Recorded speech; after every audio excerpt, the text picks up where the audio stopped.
And sisters, auntie and uncle, I love all of you. Namaste. I want to begin tonight's program with a very sad issue that occurred today in the world. Just before I walked into this radio room, I was looking at CNN and they announced a boat filled with over 700 persons heading to Italy capsized. They say at least 79 people drowned, 104 rescued, and the remainder, which is hundreds, missing alongside or off the coast of Greece.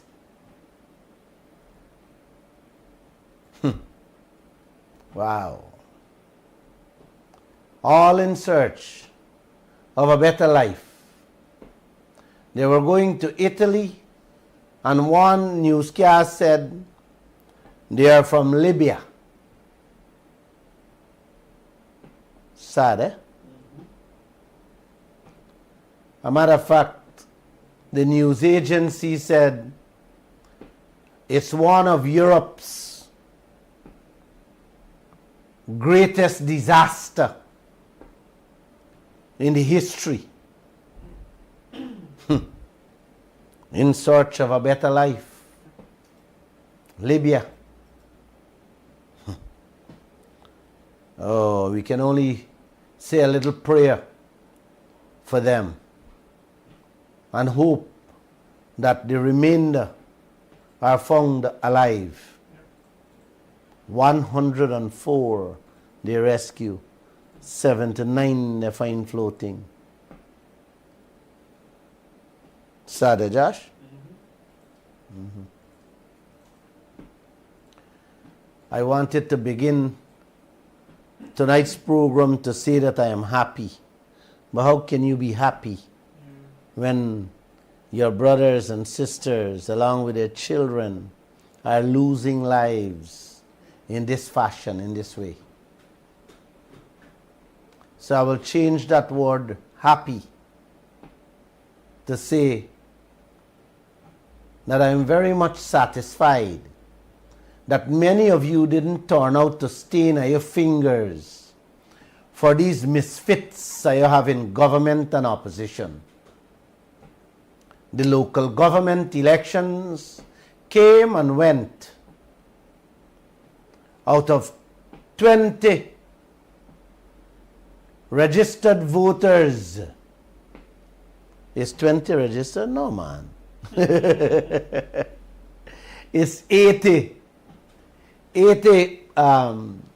registered voting booths or voting polling stations. Oh boy. Uncle and auntie, little of the people turn out to vote. That was not a concern, or that didn't send a message to these misfits. Instead, Joshua, you know what they did? They're boasting. The PPP claiming victory in 66 out of the 80 polling stations or constituents. And the opposition hails victory with the other 14. 3 of which is New Amsterdam, Georgetown, and Linden. Joshua, why don't you clap your hands for them? Oh, the PNC say them hail victory in their strongholds. And that is a major rebuke for the PPPC. While the PPPC said them make inroads in the PNC strongholds. None of them concerned that the majority of the people in the various polling places did not show up to vote. But the PPP and the PNC said they accept, they agree. They said it was a low turnout. None out of the two of them didn't see that the masses of the people kicked them, spat on them, stood on them, but they're happy to claim victory. I was not happy but satisfied when I heard of that turnout, Joshua. I was laughing all night. It gives me added fuel to continue waking up this country so that come the next elections, the elections, the general elections, yes, to take over this country will be something to really wake them up. Let's wait, watch and see. I am smelling the moment. It's coming, Uncle. Don't ask me who is coming. I know the real Messiah is in the making. Yes, to take over. All I want you guys to do is keep ponging in their ears of those who went out the other day and stained them big toe for them, for these misfits. You have to wake them up, Uncle. If you all don't wake them up, this country is doomed with with every citizen in this country.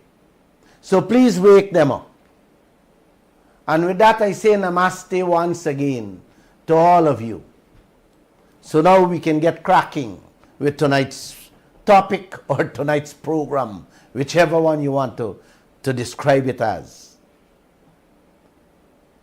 We are running a business in the richest country on earth today with this oil, and you hear nothing, absolutely nothing from both of these misfits we have. Every day the media houses have to report what is going on in our oil industry from international organizations, corporations, and companies that have interests or working in Guyana's oil sector. Joshua, you hear nothing, absolutely nothing from these misfits. Today, we learn from an international organization how the price for renting rigs working out there, Uncle, will increase by 18%. Why increase for IDs in Guyana? 18 what? 18 votes? We reported sometime last year that those same rigs, work or no work, our oil is paying $420,000 US a day. Uncle, that is 84 million Guyana dollar a day. Add 18% increase to that. It takes us to 500,000 US a day. That is 100 million Guyana dollar a day, Uncle. Joshua, the increase is $15 million a day on every drill ship out there. And I think they have 4 working out there. 4. Man, work or no work, Uncle, 60 million. 60 million, 15 per day, 15 for 60. 60 by 30 days is 1.8 billion a month, 9 million US a month increase on drill ships alone. You hear that, brother? And me ain't touch nothing. Me ain't talk about no other expense. Just drill ship alone increase. That is what will be coming out from our oil every month with just that 18% increase. 9 million US. And what you're hearing from these misfits, they're behaving like if they never see or never know. Matter of fact, uncle, them don't respond to things like this. Things like this is like throwing water upon duck back for them. If I am to tell you people a quarter of what is going on in this oil industry, most of you will leave your homes and live in the hospital. Of course, if they have enough rooms for all of you. Bara Jagdeo held about 5 press conferences within the last 2 days. All about your finger. As for President Ali, I don't know where he is. Aubrey Norton held one too. And again, all you hear from him is about your finger. Oh, brother. The things going on in this country, eh? Yep. And all they're talking about is your finger. My reporter asked both Aubrey Norton and Bara Jagdeo about, at their last press conference, prior to the votes or prior to the election, how they plan to uplift poor people's lives in this country. I will play the answers one by one, what both of them give, and you will decide where they are taking this country and all of you. We will begin with Bara Jagdeo. Listen what he had to say. Enhancing people's livelihoods is a different matter. We made it clear that the communities in which they live have to see development. The roads are important, their drains are important, the street lights are important that we made commitment for. And then job creation in these communities itself until we can move people through more training into more permanent jobs. That is why a lot of the work now that we're giving out, we're giving it back to the communities, so you do community type of infrastructure and involvement. People are cleaning their own drains, so they get some employment opportunities. So a lot of those families you're talking about, we have to work to ensure that they're trained, they're retooled, and then to find jobs for people, which is what we're working on. The 14,000 jobs went to poor people, a lot of women who are now working, the same people you're talking about. Many are single parents. So now they can take care, they get work for 10 days, they can take care of their children. Oh, Papa. That is the vision Bara Jagdeo got for this country and its people. Enhancing people's livelihood is a different matter. Thank you. Thank you. It's a different matter. We made it clear that the communities in which they live have to see development. Roads are important. Drains are important. The street lights are important that we made commitment to. And then creating jobs in these communities. For now, uncle, until we can train them to get permanent jobs. Oh. Street lights and roads gonna full of your belly. Low paying jobs or no paying jobs will fill their stomachs. Cleaning your own drains, that is part of the work this man is creating for its citizens to eat in an oil-rich country. The richest country on earth today.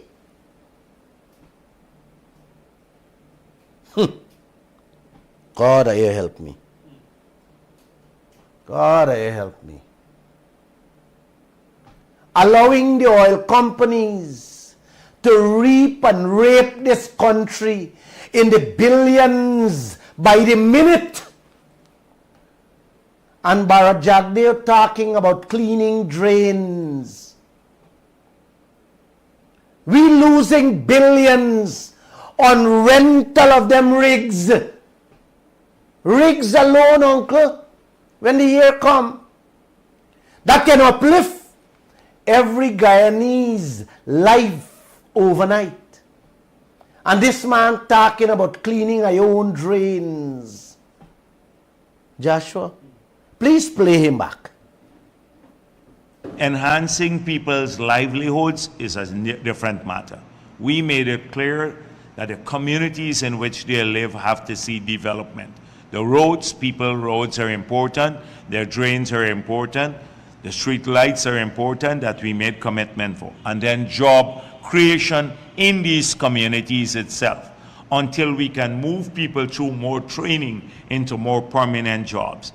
That is why a lot of the work now that we're giving out, we're giving it back to the communities. So you do community type of infrastructure and involvement. People are cleaning their own drains so they get some employment opportunities. So a lot of those families you're talking about, we have to work to ensure that they're trained, they're retooled, and then to find jobs for people, which is what we're working on. The 14,000 jobs went to poor people. A lot of women who are now working, the same people you're talking about, many are single parents. So now they can take care, they get work for 10 days, they can take care of their children. Oh, Father. A lot of women who are not working will get work. Who can't take care of their kids will get a 10-day work so they can take care of their children. That's the vision of Barajagdeo, running a US $1 trillion oil sector. And when you ask questions about the oil sector, he jumping to the 14 new oil blocks. One not a drop of oil has been found inside as yet. Oh. Listen to more of what he had to say on the same question. Play it for them. Well, the thing is that the cash grant was a commitment we made in opposition to return that to our children and increase it, and we are fulfilling our promise. I hear a lot of hullabaloo about this cash grant. The APNU now took it away, and they have the audacity to tell us when to pay the cash grant and all of that stuff. They have the audacity, shamelessly, they took it away. And so I don't waste my time behind that.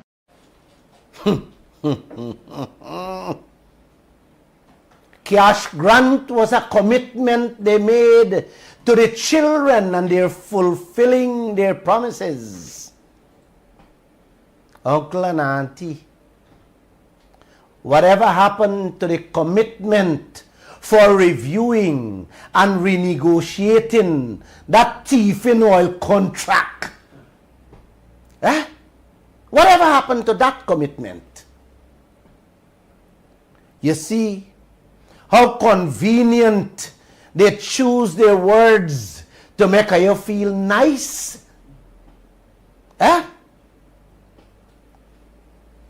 He hear about all this hullabaloo about the cash grant. Upon you took it away and then have the audacity to tell them when to pay the cash grant. Trust me, uncle. Trust me, auntie. If he didn't pay that cash grant, he would have never get them people Them few people that go out there to vote for them. Shamelessly. Shamelessly. I don't waste my time. They took it away. You notice Jagdev attitude? Uncle and auntie? Shamelessly. I don't waste my time. They took it away. That's his attitude.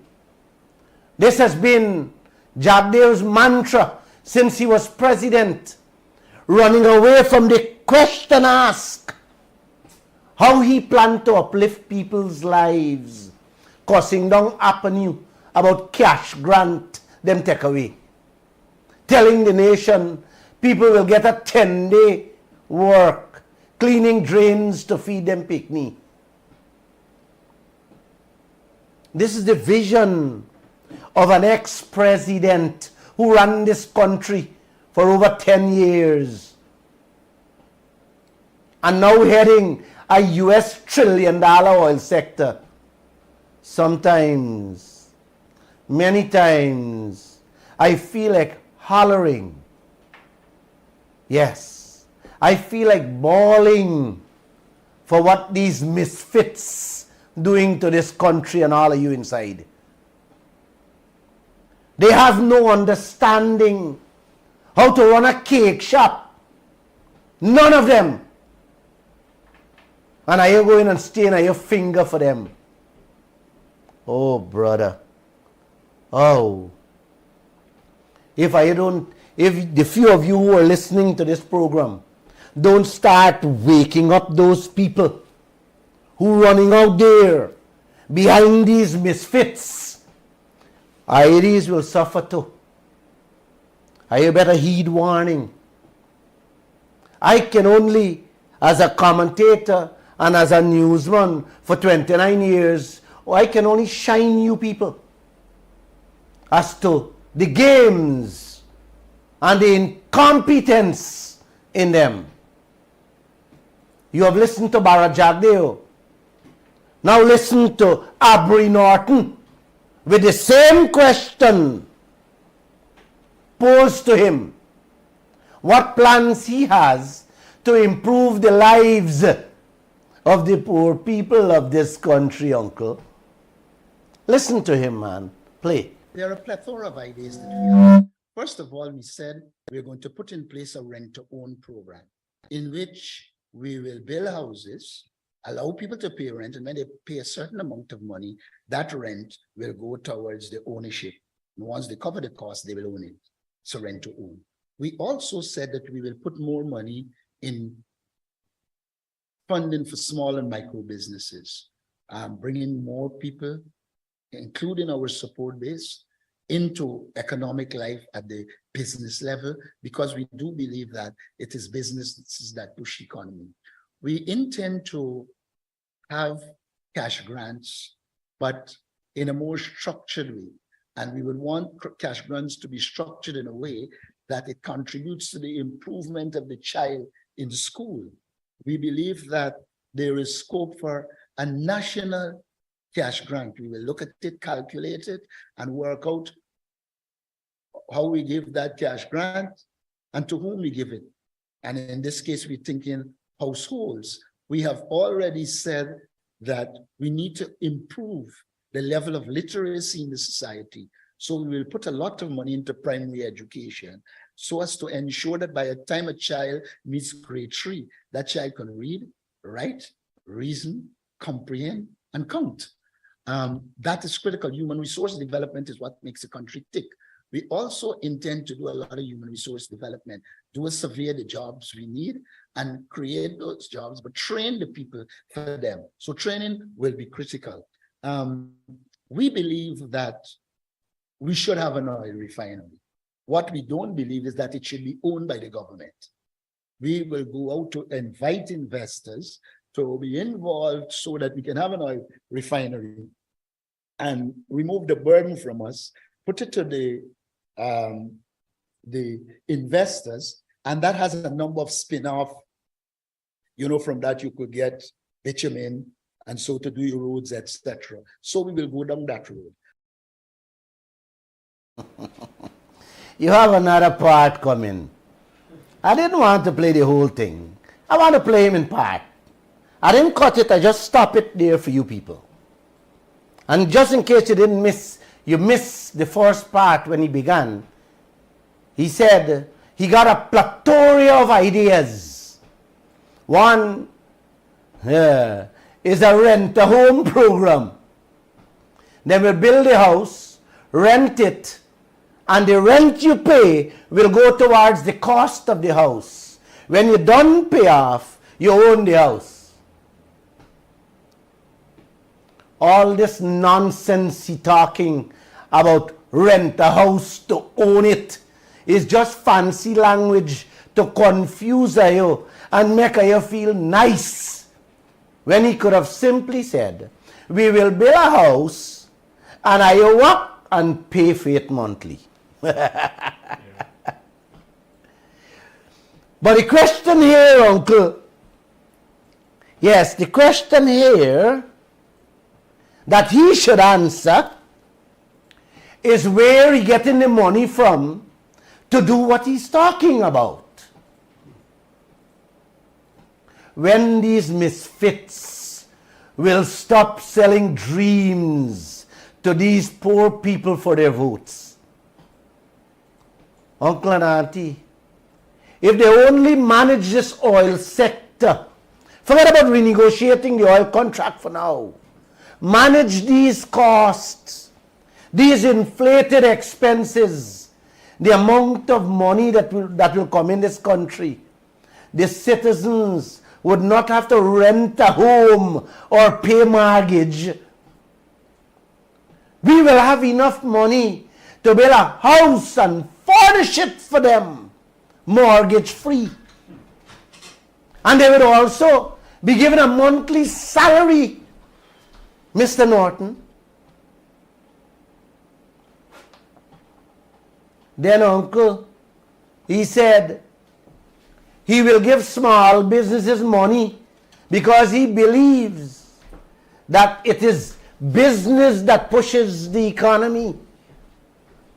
Norton is so correct. Norton, you're spot on with that line. Where businesses pushes economies. It happens all over the world. Business runs the world. You're spot on, brother.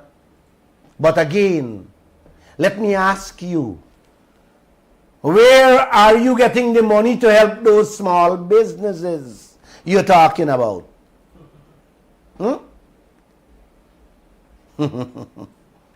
Oh, uncle. Is he as leader of the opposition running this country's business the way in which he can afford to talk that talk, Joshua? To build homes and to help small businesses? Uncle, what business he running? Or should I say what business he has ever run in his life?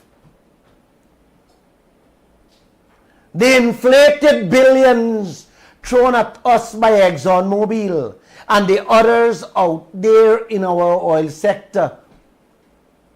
I never hear Aubrey Norton call on the government or ExxonMobil to release the expenses so the nation can see how we are being ripped off.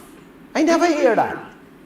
I never hear Aubrey Norton respond to any of the thousands of articles published in the Kaieteur News in which Guyana is being slaughtered by the oil companies. With all these increases and charges being thrown at us, I never hear him say anything. So how come this man telling us about business today? This is how are you running a US $1 trillion Aubrey?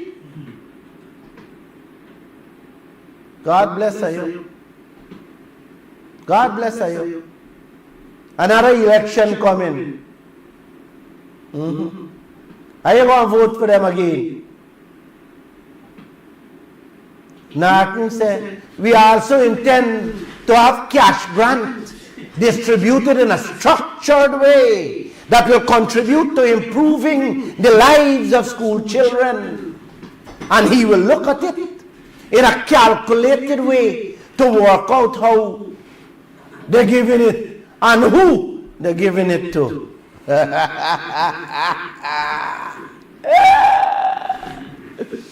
Oh, look where and how these people thinking. Them white people out there must be cracking up when they hear Aubrey Norton and Jagdeo talking about grant, $100 grant, and $200 handouts, and once a year or year-end bonus.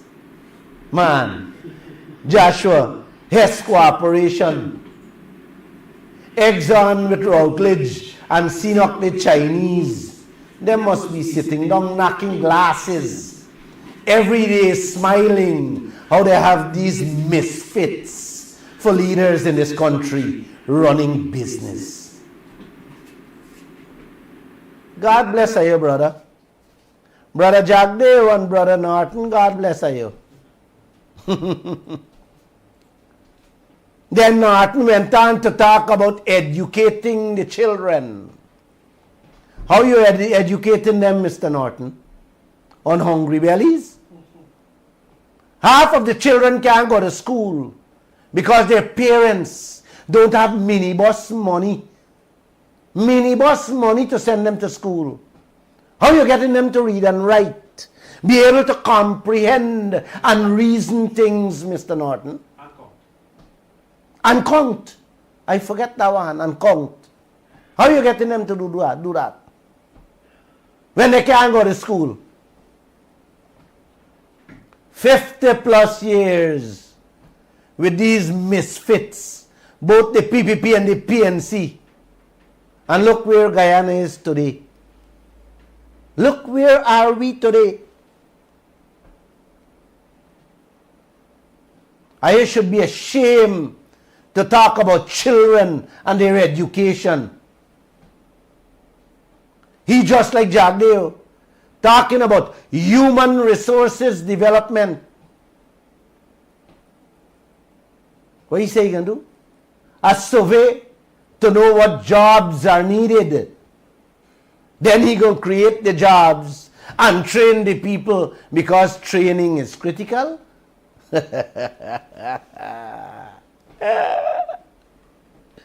Is where Norton been all this time, Uncle and Auntie? That now he has to do survey to know where the jobs are needed and to train people. Yeah, Mr. Norton? Where the money coming from to train people?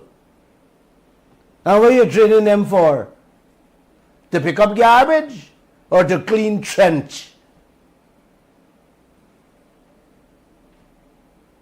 They have lots of jobs that all these foreign companies bringing in their own employees to do what Guyanese can do. They don't have to get training, Norton. Look, Halliburton got a set of foreign workers paying fat US dollar salary that is coming out from our oil, Mr. Norton, doing jobs what Guyanese people can do without any training, Norton. Where is your voice to these things, may I ask? This is how you running country, which has one of the biggest oil business. Or you're going to train me brothers and sisters to clean the white man drains and properties in Guyana.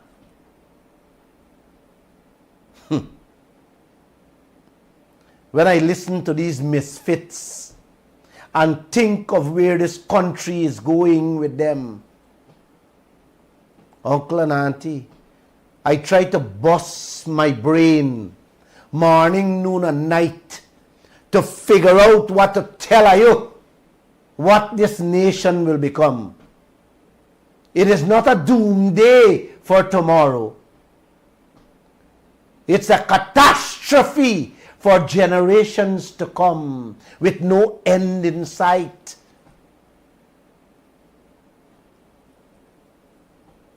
Then he went on to say further, he believed we should have an oil refinery and it should not be owned by government. He will look for investors, and the spin-offs will help Guyana with bitumen to do roads and so on. Oh, he talking about foreign investors to come and set up an oil refinery project, forget bitumen to patch our roads.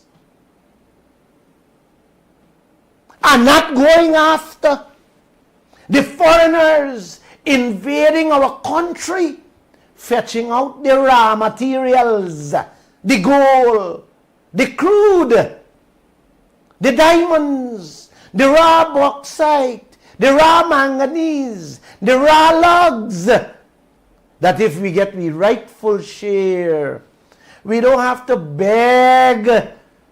Yes, we don't have to beg a man to come put on a refinery to get bitumen.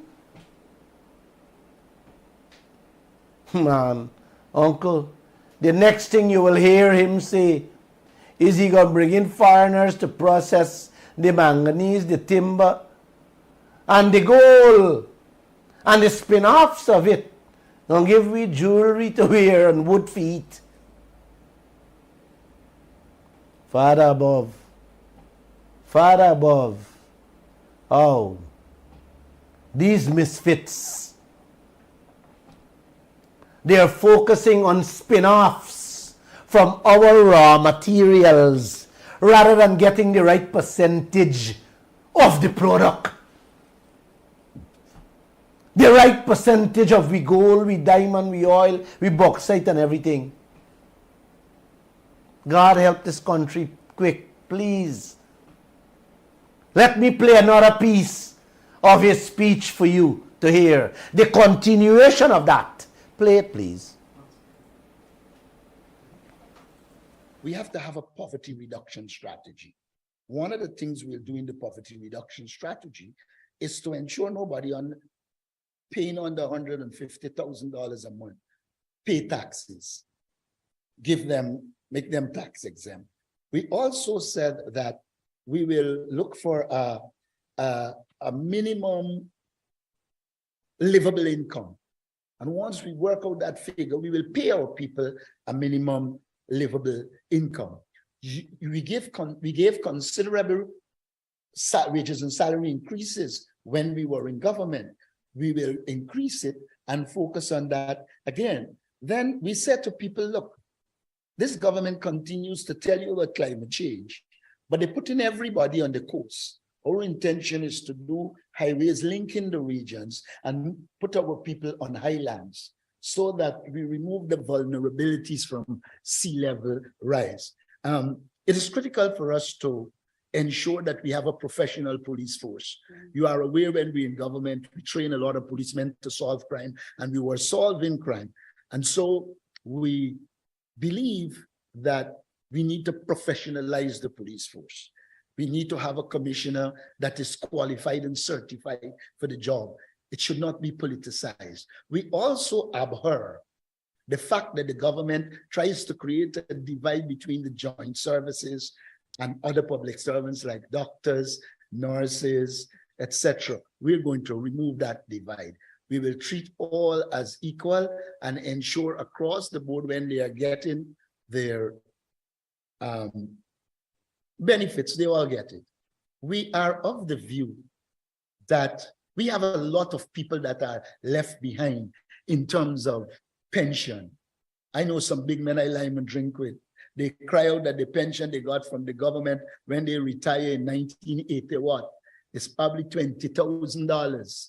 We will seek to bring those pensions up to date with modern pensions. It is heartrending for a policeman or somebody to work all their lives, Now you get the pension based on when you retire.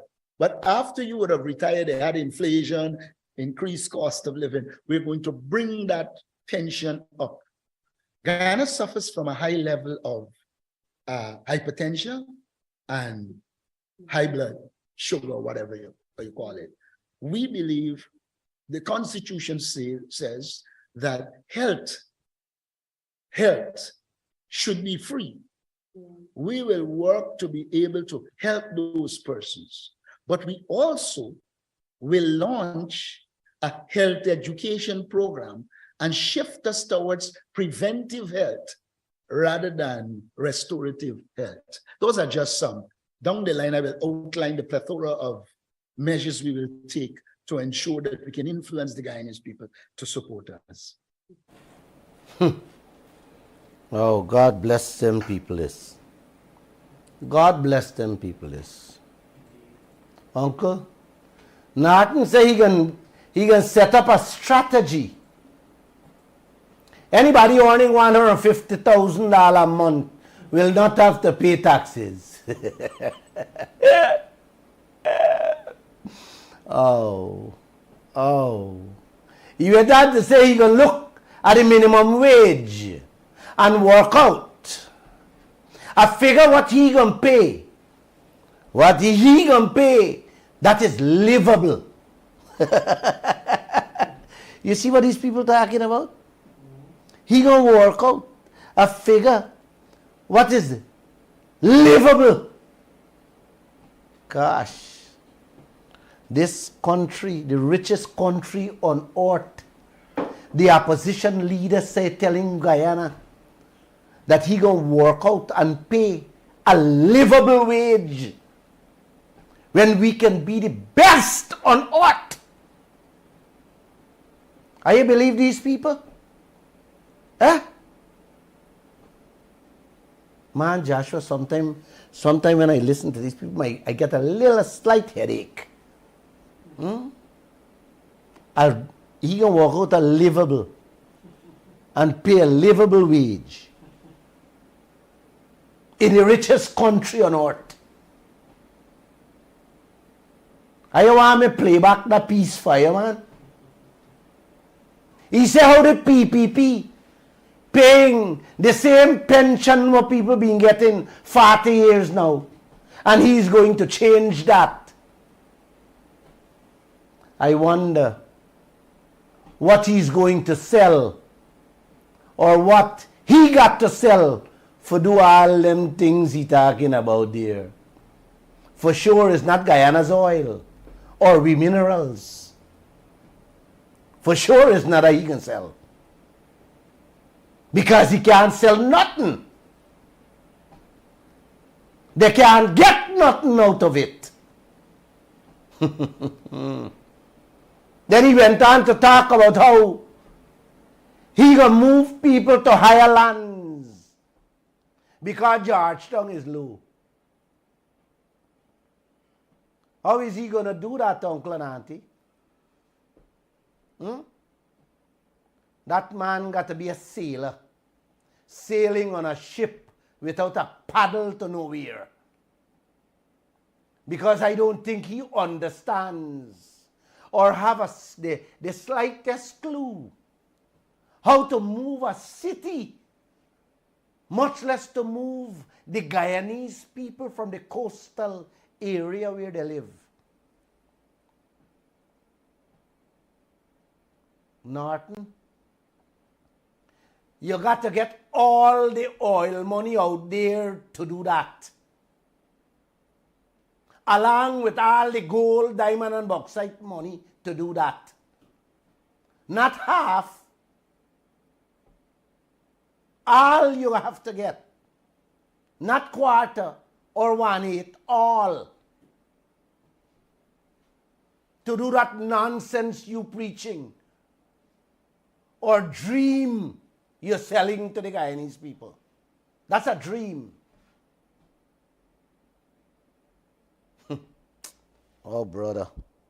Oh, how you move in a city. You should do some research. Or just Google how to move a city. How to move Kaieteur news from here and carry it somewhere else. Oh my God. Oh. Oh, how you help me here, man. He also said, Uncle, people are suffering from a lot of hypertension or high blood pressure. And he going to create a program to prevent you from getting it, rather than having to go to the hospital for treatment to cure it. Oh my Norton, you're selling dream in this world today. You know, I am happy you acknowledge that people are suffering from hypertension and high blood pressure. You should come out and tell them the truth, that you and your party, Bara Jagdev and his party, are the ones responsible for the people suffering with blood pressure and hypertension. If I only do the right thing, man, if I only do the right thing, I know how happy and joyful the citizens of this land will be. Eh? Y'all know what a beautiful country we can create for the people and future generations just by doing the right things, just by ensuring that we get our rightful percentage. Just think about it. Think about it. If I really love the people in this country, man, I would do the right thing. Uncle and auntie. And the right thing for them to do is to change all the oil contract, renegotiate all the mining contracts and timber contracts.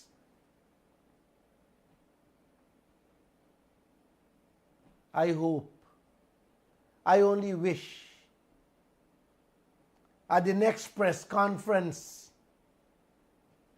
I hear Norton and Jagdev say that they will renegotiate those contracts. Uncle, this country is in trouble. This country is in real trouble. These misfits do not understand nothing. You listen to both Bharat Jagdev and Aubrey Norton. You hear what they say. They're making promises. Promises with no money in sight. None of them have said where this money is coming from or would come from. Not one of them said, you know what? We will be getting in some money from these resources this country have. Not one of them. A matter of fact, when you ask them questions about that, it's like you interfere with their most prized assets. You gotta wake up, Uncle. You gotta wake up, Auntie. You guys are supporting a set of dreamers and schemers. They're not politicians. They don't love and they don't care for none one of you. Today, just today, ExxonMobil met with a few members of the press this morning and told them, hear this one carefully, Uncle, Norton and Jagdev. ExxonMobil has 2 accounting books reflecting different profits for 2022.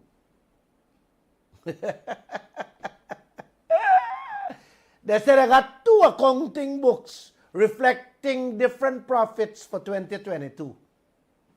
One of the books said the oil company made $577 billion in profits.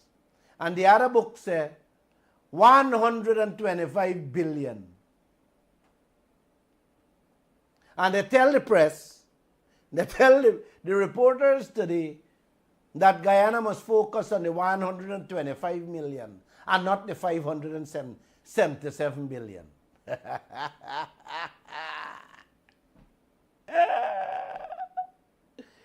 You know, when my reporter came back and we were discussing this story, I was like, no, man, don't tell me this thing, man. Yes, boss. Yes. This is how Norton, along with Jack Dale and President Ali, running we 50-50 partnership business. One book for Exxon and one book for Guyana. That's why in 2022, ExxonMobil and partners raked in 1.2 trillion in profits from Guyana alone. Uncle, more than double what Guyana received from 2019 to 2023. Yes. More than double what them get alone in profit for 2022.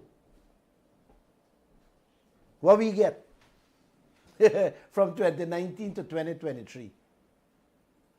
When we reported that story 2 weeks ago, Norton and Jagdeo were both silent. Exxon them profit, uncle, is in the trillions every year. And we own in 4 years is in the billions. Are you lucky? They're admitting to the 2 books they got. Good going, guys. Good going. Elections coming up. Y'all continue voting for them. I will be cleaning and shining the white people's shoes and sandals, not only their drains. Read the full story in tomorrow. We are carrying it in the Kaieteur News tomorrow. Then today, Exxon made another stunning announcement. Them tell the press how Exxon's subsidiary put up the $2 billion US guarantee for an oil spill. That money did not come from the parent company, ExxonMobil. Uncle, it come from the children working out there for ExxonMobil. You see what they're doing there, Joshua? Let me explain it. They are insulating themselves. They are covering their behinds, covering their tracks, using the children here to put up the $2 billion US guarantee. So in the event of an oil spill, if it costs 50 or 100 billion US, ExxonMobil, the parent company, is in the clear. They just have to wash their hands and say, goodbye. I tried it with them children. Like I said before, uncle, the children Exxon have here, that Jack Dave is issuing these permits to, that you see give us that $2 billion guarantee, doesn't even have money to buy powder or lipstick for their faces, much less to take care of an oil spill. You see how they take care of it, they cover themselves? Today we learned that at the press conference.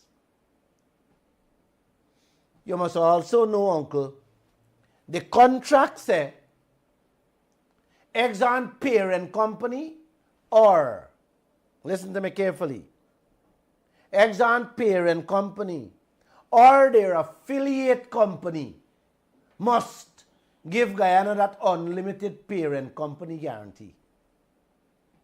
So what they do? They use the affiliate to give us the guarantee. It's like the contract said Glenlal, or, let me repeat, Glenlal or his daughter has to fully take care of the workers in Kaieteur News from an injury. And me turn around and tell my daughter to sign the document and give them just to take myself out. So my daughter signed the document. When I got money for buy lipstick for she face or powder, and me take myself out. That's what Exxon do there, in a nutshell. So y'all see the danger we in? 2 days ago, Uncle and Auntie, an international environmentalist said, should there be an oil spill, it could cost Guyana up to 20 billion US a year to pay the Caribbean islands alone.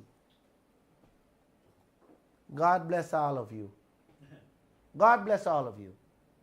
You didn't hear what I said, man. An oil spill could cost Guyana 20 billion US a year to the Caribbean islands. I don't know in which year Guyana will see 20 billion from the isle. In which year? Not even by 2035, Guyana will see 20 billion. But we will have to find 20 billion every year, American dollars, to pay the Caribbean islands if there is an oil spill. Did I say God bless all of you? Let me repeat that. You know where I'm leaving you, Josh? There will be nothing for you to clean. There will be nothing for you to eat. There will be nothing for you to drink in this country if and when an oil spill happens. You know, when I watch how these people puff up their mouth and spread out their chests at these press conferences and perform as if they're the best thing representing the Guyanese people, man, you know, it irks me, it upsets me, and I just want to tell these people some things, but I can't say the things on this radio station. I want to tell them in their face. Y'all must tune in, man. Y'all must tune in and listen when them got a press conference. If I ain't lie, they got tomorrow. Tomorrow is Thursday. Both PPP and PNC just have one.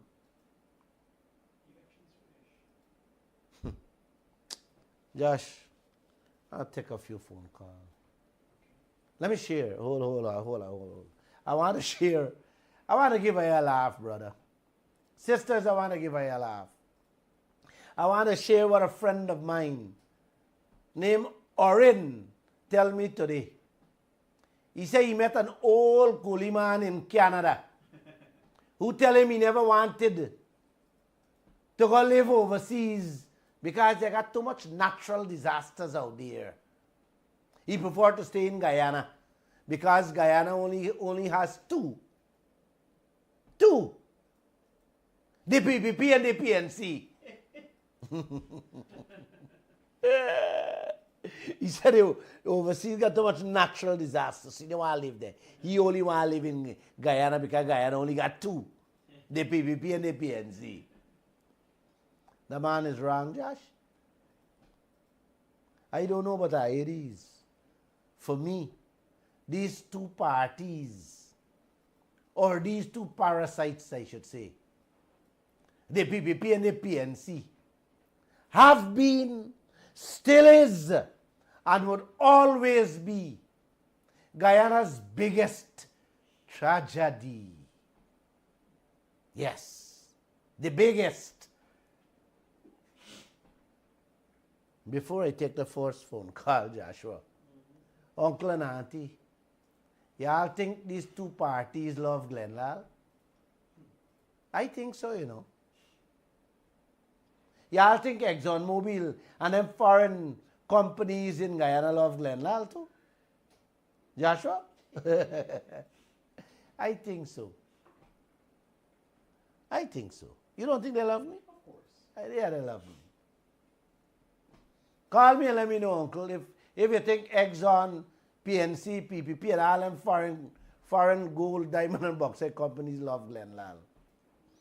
I'm going to take 2-3 calls.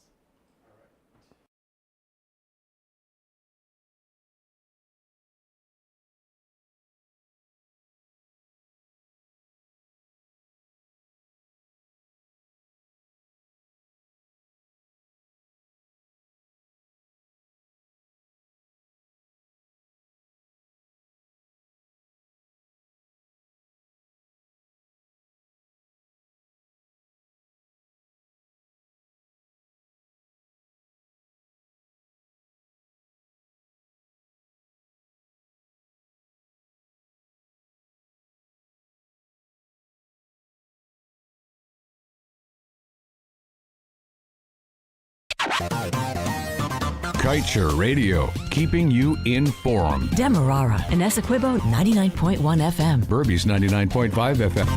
Kaieteur Radio.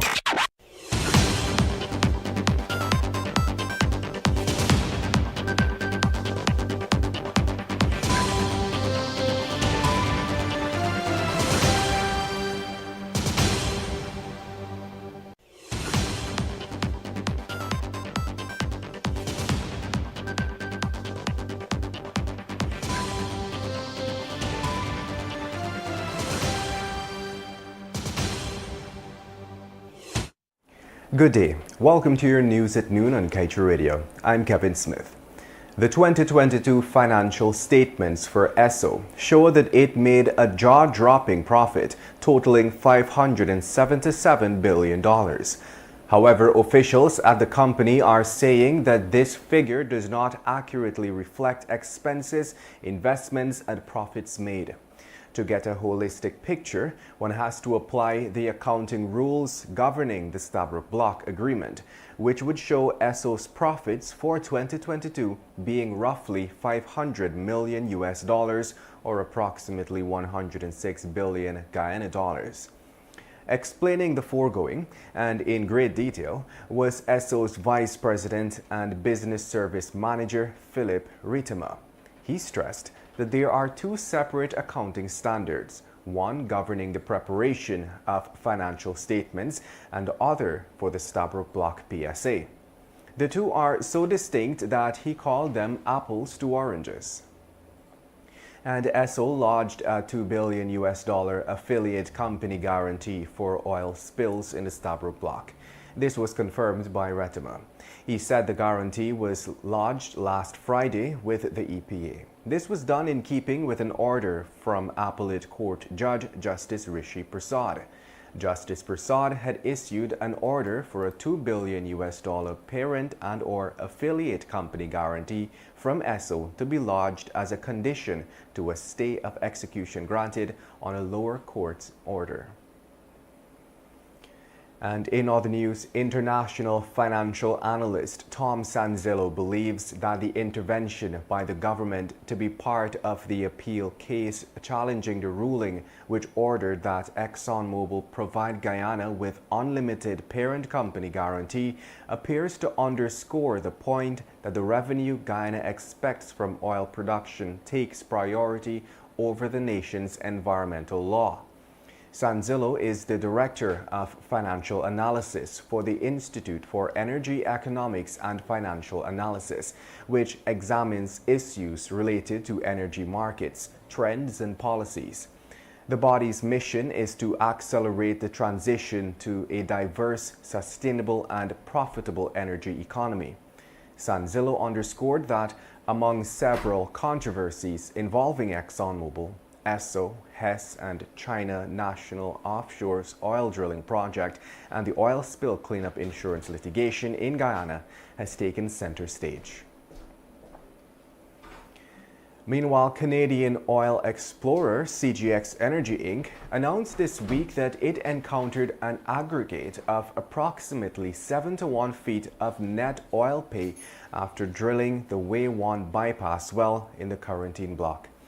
In a statement, the company said the original or initial Way 1 well bore reached a depth of 19,142 feet.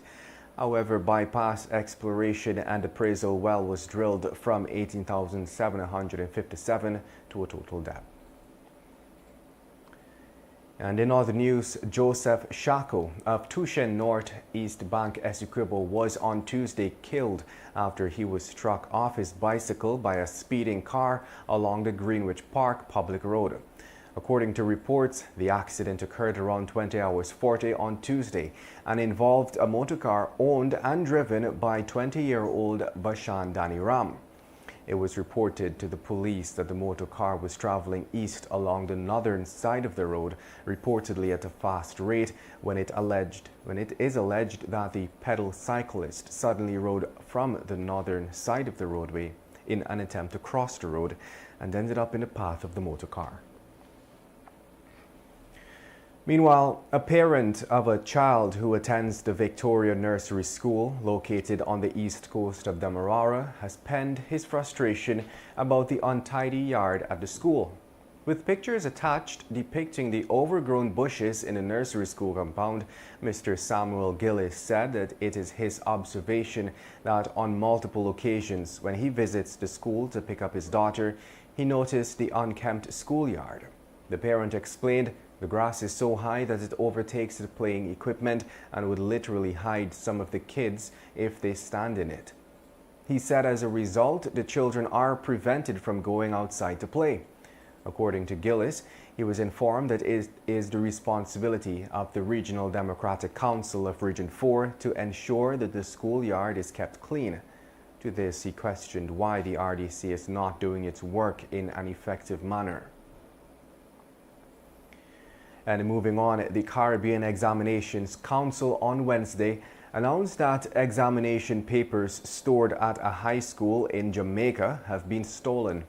CXC said that they have been informed that fireproof cabinets containing the exam sheets for 9 subjects scheduled to be administered this week were stolen from the school.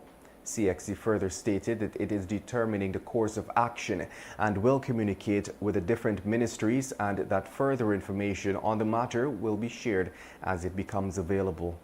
Minister of Education Priya Manik Chand appealed to the students writing the 2023 examination to remain calm and to continue their preparations for their examinations. And now let's tell you, a governing principle of the United Nations, of which Guyana became a member in September of 1966, states that while countries have a sovereign right to develop their resources, they have a responsibility to ensure that these activities within their jurisdiction do not cause damage to the environment of other states. This point has been restated by prominent environmental activist Dr. Janet Balkin. Balkin holds a doctorate from Yale University School of Forestry and Environmental Studies. She is also a member of the Oil and Gas Governance Network and has been advocating for good management of the country's newfound oil resources. Balkin said she observed an opinion piece in which the author attempted to persuade the public that the government will not be held liable for an oil spill disaster, since it is not the owner of the assets operating offshore. Dr. Balkin therefore made the point that it is Guyana who is mandated to ensure its activities do not cause harm to the environment of others rather than an operator. And now let's tell you, a driver attached to the Eureka Medical Laboratory was among 3 persons who were on Tuesday charged for carting off with the company's safe last week, Tuesday. Making their first court appearances at the Georgetown Magistrates Courts were 30-year-old Reuben Hopkinson, the company's driver, 36-year-old Casey John, and 37-year-old Sefil Dripal Saul. According to the particulars of the offense, on June 6th at Eureka Medical Laboratory at Thomas Street, Georgetown, while being armed with a dangerous weapon. The defendants robbed Stephen Dickinson and Tevin Danny of a safe containing cash and other items amounting to $4.6 million. They all pleaded not guilty to the charge and bail was refused. Hopkinson, John Andrew Paul were then remanded to prison and are expected to make another court appearance on July 12th. Meanwhile, the driver of a car was on Wednesday afternoon nabbed by police in Region 3 after he struck down a woman, severely damaging her leg at Parika. Police commander of Region 3, Mahendra Sunarayan, confirmed that the hit-and-run driver was arrested around 16 hours. Security cameras captured a speeding driver almost killing the woman as he undertook a car along the Parika public road. The woman was standing in front of a store beside the road waiting on transportation when a black car drove straight into her. Two men rushed to assist the injured woman immediately while the car stopped a short distance away after almost colliding with another woman and her baby. After exchanging a few words with the victim and the men who were assisting her, the driver walked back to his car, entered it and drove away. Luckily, someone had recorded him driving recklessly and pushing other drivers off the road. He was quickly identified as a resident of Golden Grove, known as Gaza, and police tracked him down. And on that note, we wrap things up with For Your News at Noon by turning the pages of today's Kaieteur newspaper to page 7.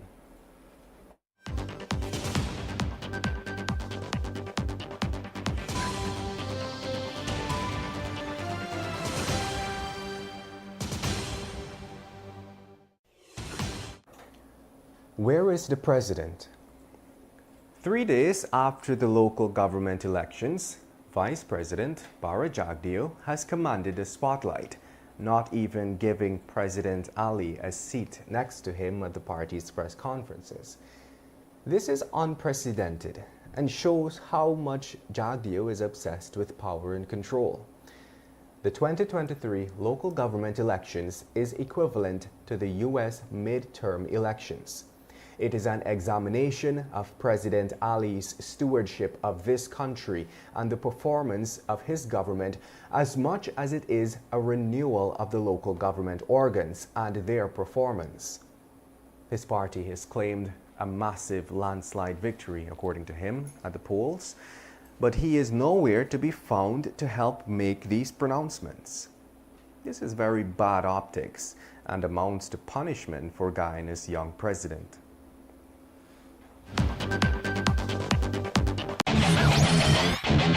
Want value for your advertising dollar? Then place your ads on Kaieteur Radio's newscasts. Streamed live on 6 different mediums, reaching hundreds of thousands. Advertise today and watch your dollar grow. Call us on 225-8465 or 226-8210 today.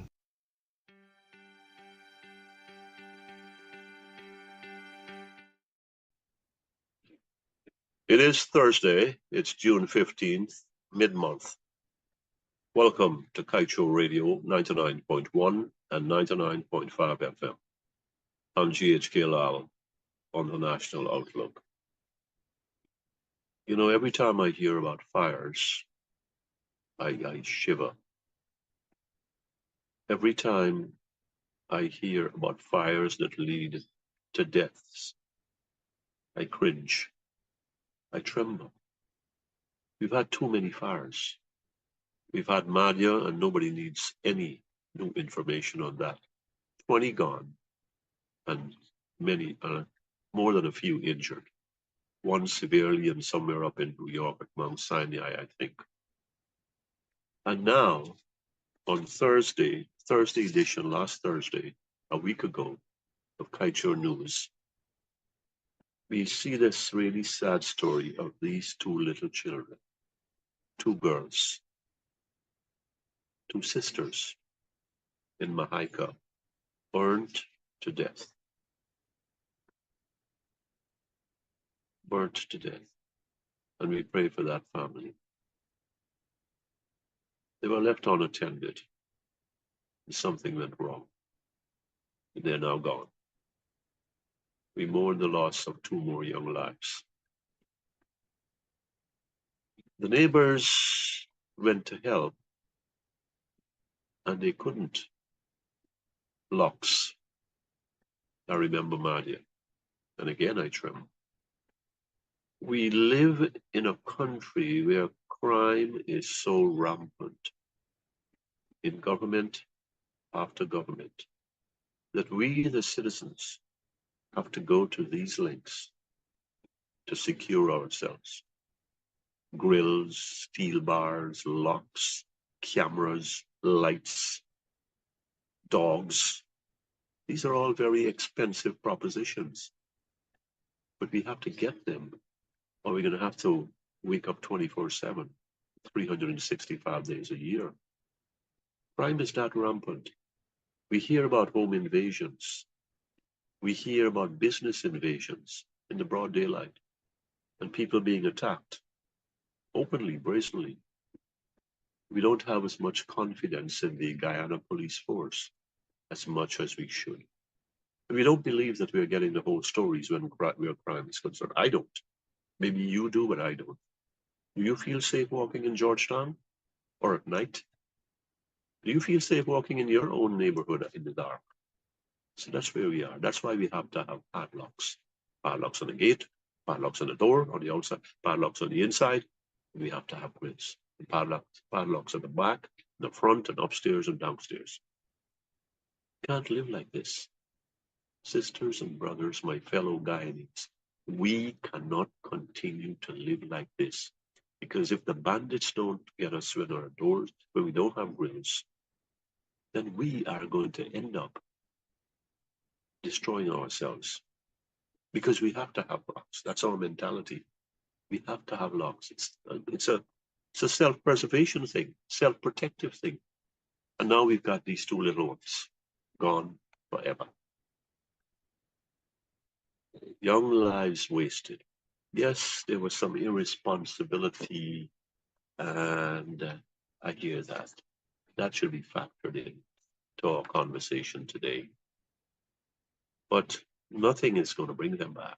What we need is a kind of security apparatus from the state, the confidence in that we can live in a state of soundness, strength, serenity, and peace. But we don't have that. Too often our police are turned against us. Too often our police are in collusion with the criminals. And we are the worst off for it. So we get grills and padlocks and all kinds of locks. And so when a fire comes, God forbid, there is the misfortune of loss of life. Two little ones gone. Two more that we can't spare. Two more that we cannot afford to lose. We need to do something about crime. We need to do something about fire safety, fire awareness, fire education. I'm GHK Lal on Kaieteur Radio, 99.1 and 99.5 FM. Thank you for listening to the National Outlook.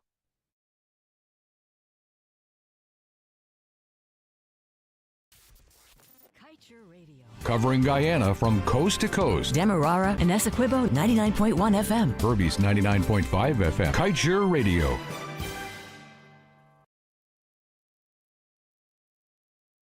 No sé, un besito bien suavecito, bebé.